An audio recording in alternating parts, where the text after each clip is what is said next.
Welcome to the Whitetail Obsession Podcast with Dave Richmond and co-host Chris Worthing, where we talk and teach everything deer and turkey hunting related. Follow along as we help teach you tips and techniques about hunting, food plots, and habitat management strategies that everyone can use. 120 and Dave's back.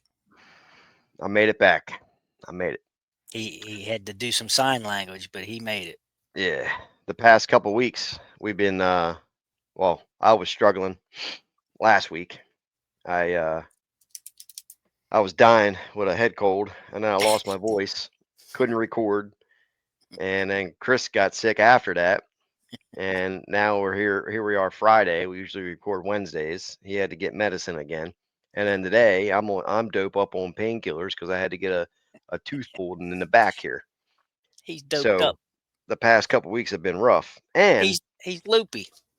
I'm loopy. And I remember when I started this podcast and I asked Chris to join, I told him, I don't care if he's in a hospital bed dying. Mm-hmm. We record every single week. Mm-hmm. Every week we record. And what happened? Well, I broke the streak last week. I He didn't broke record. the streak. Yep, People are upset. Yeah, I broke my rule, and people are mad at me that I didn't put out a podcast last week. They are. So I got messages and comments. did you? I did. Yeah. So I had a couple people messaging me today on Instagram. They're like, Dave, we can't find podcast 120 just because it's not out there yet. Didn't record it. Nope. So we're still going in order. So our last one was 119. We skipped a week. This is 120. My bad. Couldn't talk. I don't know sign language, so it was done. It was game over. But I want to talk about something that's going to lead into the topic, is that last weekend I finished my last consulting trip of the year. I'm done.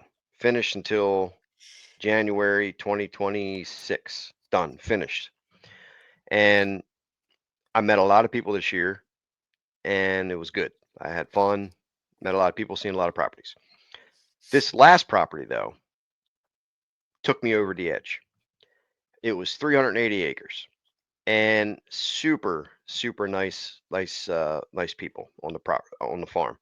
Super nice people, husband, wife. They have some family that hunts there, the grandkids. It's a huge farm. We toured the whole farm on a buggy, and I literally rearranged the entire thing. But we want to talk about overdoing it on your property. And the landowner had previously had somebody come in on the farm to give them advice and stuff. And it wasn't good advice. So he brought me in, and everything that I seen was wrong. And I was super respectful to him, and his wife was just like, give it to him straight. He'll fight you a little bit because he's stubborn, but just give it to it straight, and we'll take your advice and go with it. So, for instance, overdoing things on your property can have a very negative effect. So the access on this place was all over the place. It was very poor, very bad. Giant food plots on this place. I mean, you come up to a food plot that he had carved out, with a bulldozer. I mean, every food plot was, I'd say the average size plot there was 4 acres. Wow. So he has a lot of food that he could have to feed the deer. But for instance, you would drive up to a field, right? As soon as you come up kind of like a hill a little bit, you get into the field, boom, around this 4-acre field, there's 5 humongous box blinds out in the middle of the food plot.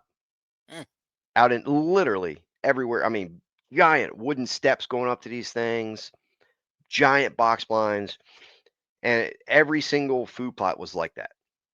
And I just simply explained to them, to both of them, I'm like, look, you can't do this. You can't walk. Those deer are going to be in those fields in the morning. You can't walk through the field to get to your box blind. We got to take these blinds off to the edge. And they understood it. And then again, I was super respectful about it, just giving them advice. And go to the next food plot, same way, box blinds, right in the middle of the food plot. Next spot, box blinds. Next spot, box blinds. Next spot, box blinds. Because they got kids and they got grandkids and stuff that hunt the place and they want to have fun and so I kind of just took what they had and redid the entire thing, moved the blinds off to the field edge, redid their access, and you would come up to a food plot. You ever seen pictures online where guys will take, I don't know, say like a round wooden post, they bury it in the ground, they put a 2x4 at like a 40-degree angle, and then they hang a rope from it for a licking limb. They use Right. a rope. Yeah. That drives me crazy. I think it's the stupidest thing. But this family had probably 6 of them around the entire food plot, Hmm. and they never got used. But he saw it online and tried to use it, but they never got utilized. So I told him to get rid of them all. I said it's not natural. It's not a branch. It's a rope. Like you got to get rid of these things. Not only that, you would come up to the food plot. There would be 3 box blinds, 4 box blinds out in the middle of the food plot. Then he had like 2 1,500-pound gravity feeders side by side. Hmm. I mean, this guy, they're feeding thousands and thousands and thousands of pounds of corn and pellets and mineral and all this stuff. 95% of the pictures on the food plots are nocturnal. 95% of the pictures on the gravity feeders are nocturnal. Um, they're driving all through the property 24/7, day and night, just enjoying the property. And I just had a little come to Jesus talk with them and just said, look, you can't do this. If you guys want success, you have to redo everything you're doing. You have to pay attention to your access. You got to get rid of these box blinds and push them out to the edges, easier access, um, and so forth. And their planning method, I mean, he's got no-till drills, he's got tractors, skid steers, rotor tillers. Actually, no, he didn't have a rotor tiller. He had like a disc. It actually looked like the Furminator, like a Hmm. really, really old version, but it was a drop seeder. Um, with a set of discs on it. He had that, but his primarily focus was no-till because this last guy that he brought in there for advice told him that he had the no-till regenerative, this and that and the other. Hmm. And the food plots literally were all just grass, Hmm. just pure grass. I'm like, you're not feeding nothing with grass. Like we're doing something wrong here. So we went over that, but my whole point is, wouldn't you say that's overdoing it a little, Well, just a little bit? I mean, all that stuff could have been utilized, but in Yeah, a different way. right. So, I mean, I understand what you're saying, but yeah, six of them ropes around one plot is ridiculous. Mhm. Um, yeah, all that stuff could be utilized, but in a different way. Like you said, Mm, push the stands off to the side, maybe one rope per plot, maybe. I mean, I know people that use the ropes; they like them. Whatever. I don't use ropes personally. mm. Uh, Not saying I never would, but yeah, it's not natural. I prefer a natural limb or a vine or something. Um, I thought maybe he was going to say, "Oh, there was water holes everywhere and No, rock scrapes everywhere," and there was no water holes, although I did have them put one water hole in, just one yeah. water hole. Well, And 380. That's big. it's a big property, and it I mean, the biggest one they've killed, I think, was 140 some inches. Mhm. Which in the area that he's in What state is was you in? Maryland, 45 Okay. minutes from my house. Okay. Um, he's up more north. a little bit. But that area, that's pretty good, but he can do better. I told him Fairly flat terrain. pretty decently flat. There was a few hills. Um, but he's near the water, so he's tied up with the forestry company. He can't do a lot of cutting because Uh, because of the water and stuff. So he has to get a forester in there and get permits and all this other stuff. And we toured the property. Literally no food on this place. 380 acres, no natural browse.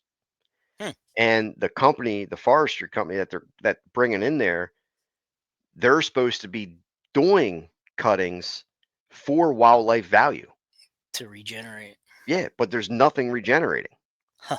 There's nothing, zero. There was one spot on the farm, probably a 15 or 20 acre piece, where you can tell it was heavily cut and you had They all kinds of browse, they woody weren't taking browse. enough. They weren't taking enough. And that's what I explained to him. I said, the forestry company is not going to care about wildlife. They're worried about the timber production and what they can cut now and what they can cut 20 years from now. Yeah. So they're not going to take the small trees. They're going to take the large trees and leave everything else.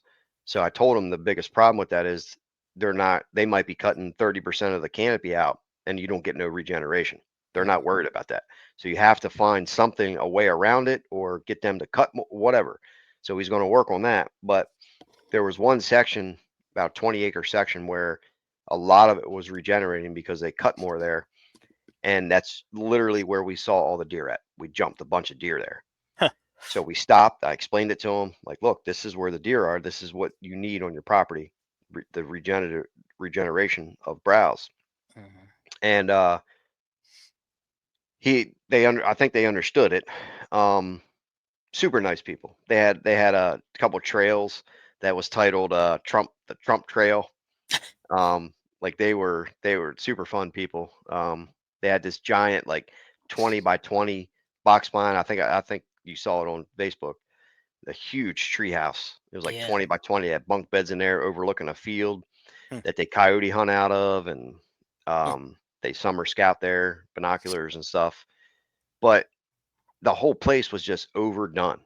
You know, Now, was the blinds in the middle of the plots, are they movable?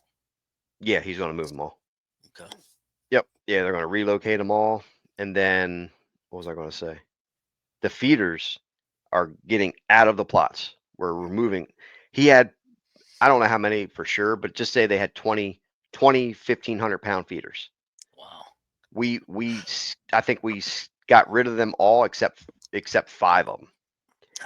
They're getting the feeders out of the plots. I said, let's take the feeders away from the food plots. Let's get them out to somewhere else, away from the food plots, closer to bedding.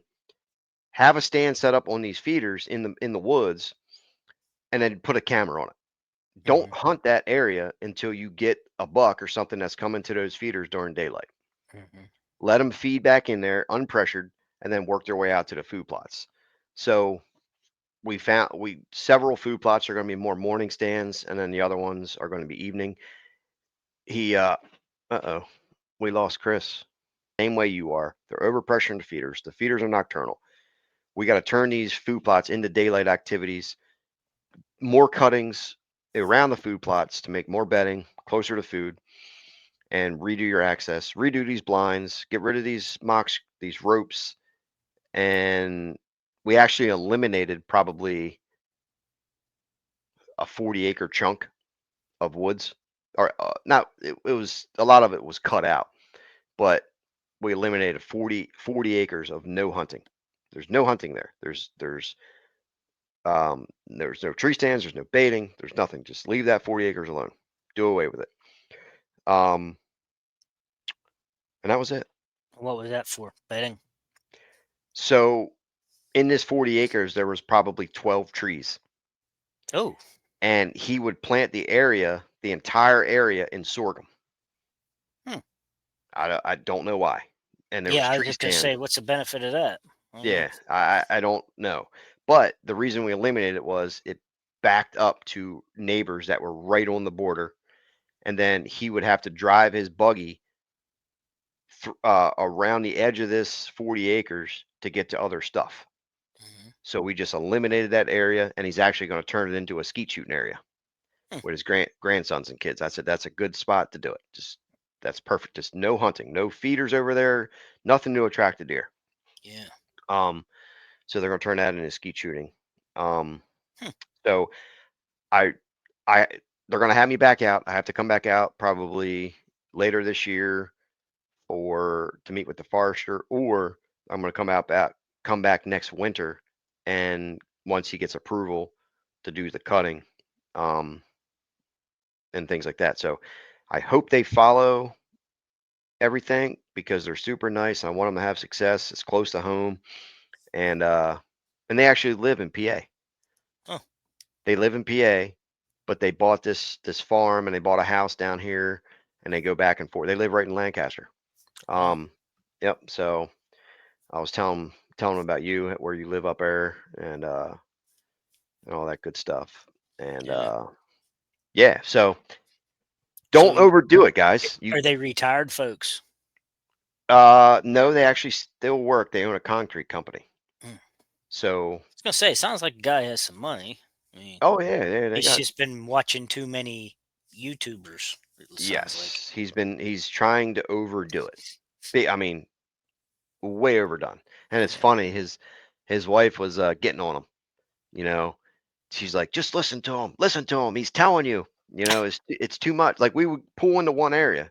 Like picture you're on your buggy.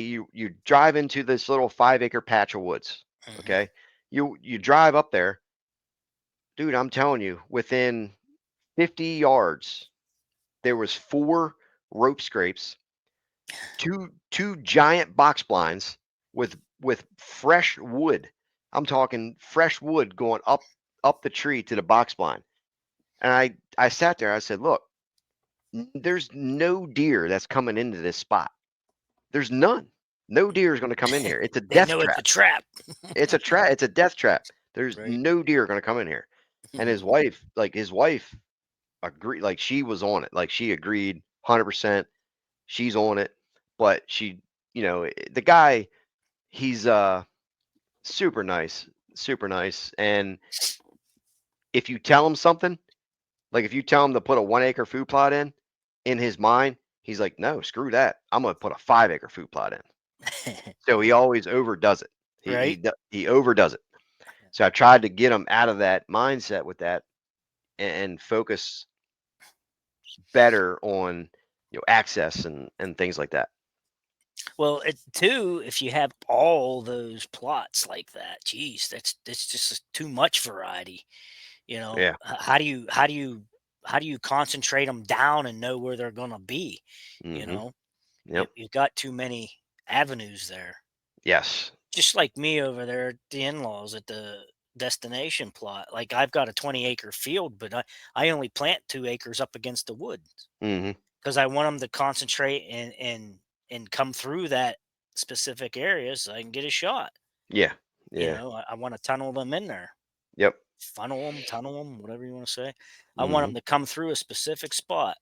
Yep. So if you've got 5 different plots throughout the properties, you got to guess which one they're hitting. Hmm. You Well, the know, other thing too was he was planting all these fields in different things. yeah, and they're gonna come mature at different times. Right, they're going to mature, and I kept telling him, and he's planting some mixture from some company. I can't remember the name of it, but I counted the variety, the amount of different blends. Hmm. Dude, it was a 50-pound bag. It had like 15 different variety of seed. Wow. I'm like, this is too much seed. It's just too much seed. They're all going to compete with each other. Um, and and all this other stuff. And I said, we got to start planting more things of similar varieties because, you know, if you plant brassicas over here, wheat over here, oats over here, that's what was happening. Yeah. And I'm like, how do you know where they're going to be? Right. They're going to, you know what I mean? Like, let's spread these deer out. Let's plant them in most of them, similar. There was a couple plots that we turned into clover, like pure clover. That Hmm. way you can leave them kind of like as a, more of a year-round food source. 365, yeah. Yeah, and to feed them, and then I mean, all his food plots were considered a destination food plot, like Right, 'cause they'd sign big. they're so large. We did convert. He's going to end up planting about 12 acres of soybeans, um, and then all the other plots are literally just one clover plot's about 5 acres of clover. The rest of them are nothing until fall. Yeah. Um, Well, I mean, he sounds motivated, just needs direction, you oh, he's know? motivated. They're motivated. Like this is all they do. They live, breed. I mean, they were buying. What did he tell me? They were buying. They spread 50 ton of feed. Hmm, 50 ton. 50. hmm. That's a lot of corn Yeah. and pellets, and you could tell like we pull up to the feeder. It was just birds and raccoons and squirrels. There's not a single deer. We haven't didn't see a single deer. It's just it's overpressured, overhunted. They're spooked. Um, Now he did show me some trail camera pictures, and it's the same song and dance. He sees the bucks in the summer. Yeah. He, but again, most of them are nocturnal. 90% of them are nocturnal. Mhm. Some decent ones. Soon as hunting season starts, gone. They're all gone. Yeah. Same song and dance. That happens pretty much to everybody. So It's an unsafe yeah. area So for them. you can't overdo it. I mean, it's just too much. You got to step back a little bit you know, and look at it as a whole. Um, yeah, I mean, do you have any advice on that? I mean, I think you pretty much covered it, but yeah, I mean, these these blinds everywhere too, you know. Do you really need them? I mean, Hmm. I mean, they're probably older or whatever, and they want to be comfortable and they have the money to do that. But that's also like a big flashing neon sign, don't come in this plot, you know. Hmm. Yep. If it's not you know, camouflaged well enough back Hmm. into the tree line or whatever, Yep. you know, they see that. They know they can, you know, if there's any movement, they're on that, you know. Uh and just because it's a box blind don't mean they can't smell you or anything either. You know, I get a kick out of some of these big celebrity box blind. You know, they're in there cooking breakfast and they're rolling out of a bunk bed eating breakfast. Like they're cooking in the food plot. Yeah. You know, they expect Yep. to shoot a deer in later on when it gets light out. It's like, yeah, they want the hotel, you know, the ability to be like a hotel, but they smell, they smell Oh yeah, they smell them. the gigs up. Oh yeah, I mean them deer. I mean, especially like the bigger bucks. I mean, they're going to see that box blind. Yeah. They're going to, And I told them what's happening. You come up to this field in the dark in the morning. You walk 100 yards through this food plot. You just blew everything out in this food plot. They're gone. Right. And the first thing they said was, "Yeah, every time we go to a food plot, we hear deer blowing." Of I'm course. like, because you need to. And they have all this brush, all these trees from clearing the food plots. Hmm. I said, take that brush, move these stands to the edge, take this brush and pile it up in like a U shaped around the front of your blind, 10 Hmm. feet tall. Put it to the base of the freaking window. Yeah. Like you got it. You should be able to walk up into that blind and then walk back out. Park your buggy if they're older guy people, so they still want to use the buggy, but we just redid how they used it, and they're going to park, away 150 yards away from these blinds, and then walk the rest of the way. Yeah. Still, I don't think it's ideal. I told them that, but they're older, so they got to do what they got to do. Right. Um, Well, and then I've got to add too that, you know, the people that are using the mocks or the vines or the ropes and stuff, that, you know, having six of them on one plot, that is so overstimulating to a deer's nose. mhm, You know, when when I'm doing mocks, I'm using drops. You know, I'm not spilling out a bunch of product or something. I'm using one vine on one field, and it's got a couple of drops, a drop of preorbital and a drop of forehead, you know, and then just a little splash of urine on the ground if I'm going to use urine at all, you know. But 6 spots like that, like a deer's going to walk in there and be like, "Yeah, this is fake," you Oh know. yeah. Oh yeah. Yeah. It's too much. Yeah, it's way I too told much. It's I like told him to stop. overcalling. It's like Yeah. overcalling a turkey, you know. It's Hmm. like, yeah, we lose interest. We're out. Right. Yep. And I You told him to hang up. stop using deer urine. I was Yeah, like, all your neighbors are using it. They're probably doing the same thing, spooking the deer on the scrapes, and it's yeah. just it's. I said you got to just rechange or change everything you're doing. And it's funny, I was just so into what they were doing. I said I wasn't even thinking. I said, "Oh, you guys turkey hunt here?" They looked at me. They're like, "Heck no, we can't turkey hunt here. We got thousands of pounds of feeders everywhere, and Hmm. you can't hunt with all the feed out." So I was like, "Yeah, you're right. You got too much freaking bait everywhere." So Yeah. they got tons of turkeys, but they can't turkey hunt because they have so much. So you can Um, bait for deer, but not turkey. oh yeah, yeah, Is that right? cannot bait for turkey. I didn't realize that in Maryland. Oh yeah, yep, Huh. I figured since you could bait for deer, you could bait for bear or turkey. neither or. Wow. Yep. So they have another um about 3 miles away. They have another 180 acres that they can hunt. Mm, And they have a house there, another house. mm, Um, so he drove me over there. It wasn't part of the plan, but he's like, "Hey, can you come look at this other piece real quick? Just give me a pointer." And I went in there. We just drove it real fast, and it was the same scenario.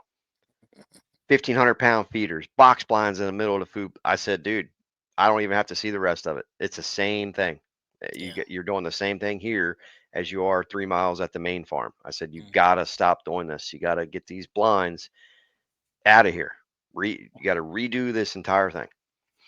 So it was uh it was fun. Hmm. It was fun to see it. Nice property, nice people.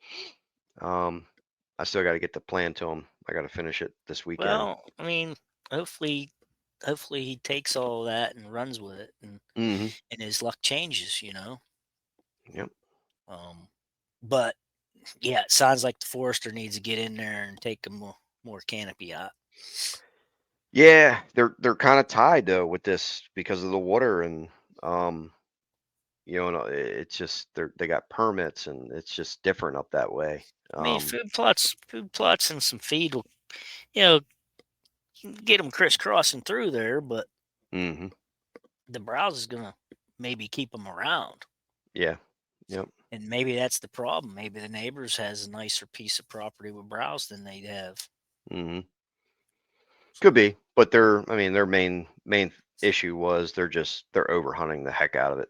Mm. They're driving buggies willy-nilly through the property, just Well, blinds yeah, everywhere, and that goes back to one of our other podcasts about the yeah, ATVs, which yeah. I got a lot of comments when I reposted that on the Facebook. There was a lot of comments there where people say that they're doing that now as well, and it works for them. And I'm like, well, if it works for you, okay, Well, I mean, it can work. you And know. I agree. No, Like, we said that we agree it could work. yeah, I think I think a deer seeing a buggy riding through the woods is better than seeing them or letting them see a hunter walking through the woods. Right. I think that's obviously better, but you have to be strategic with it. Now, Yeah. ultimately, if you have bulletproof access by walking, where you're walking up a ditch where it's almost impossible that any deer is going to be in that area, that's the way to go. Hmm. But the next best would be to use a buggy, yes, but you have to be strategic about it. You can't be plowing through the middle of the property and through bedding areas and through your food plot. Like you got to be a little bit more strategic about it Hmm.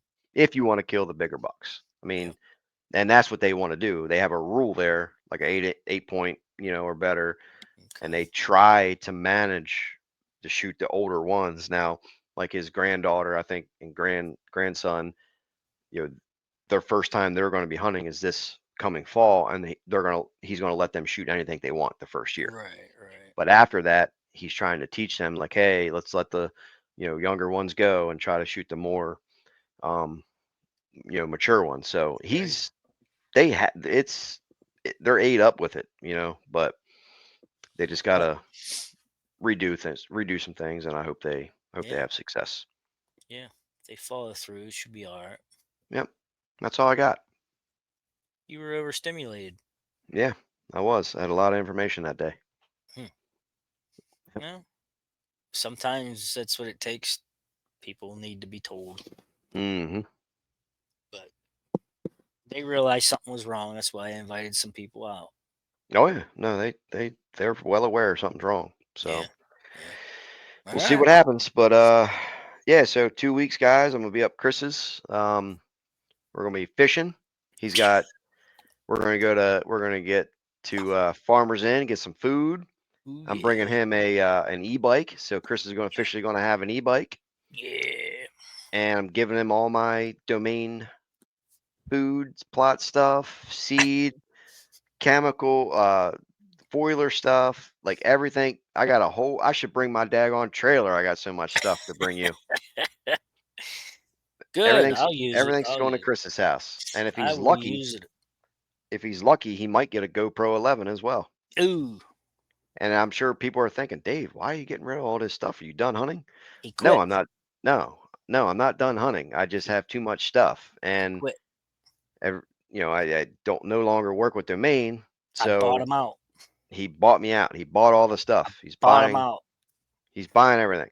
So, and I got rid of my farm. I don't have the farm anymore. So I'm having a fresh start with everything, Yeah, starting over, and it's all going to Chris because yeah. he's such a nice guy. I'm buying him out. He wants the Yep. money. Yeah, I need the money. I'm broke, Ah, poor. yep. All right, Dave broke podcast. the streak. I did. I'm sorry. I apologize, everybody, but this will be out Sunday at 5 p.m. Eastern Standard Time. Woo! Happy Easter. Yes, happy Easter to everybody as well. Yeah, yeah. Yep. All Even right, though by the guys. time they get this, no, it comes out Sunday. So It'll yeah, be Easter Sunday. yeah, it'll Yep. be Easter. Yeah. Okay. Yep. Don't overstimulate your deer. Yes, don't overstimulate your deer.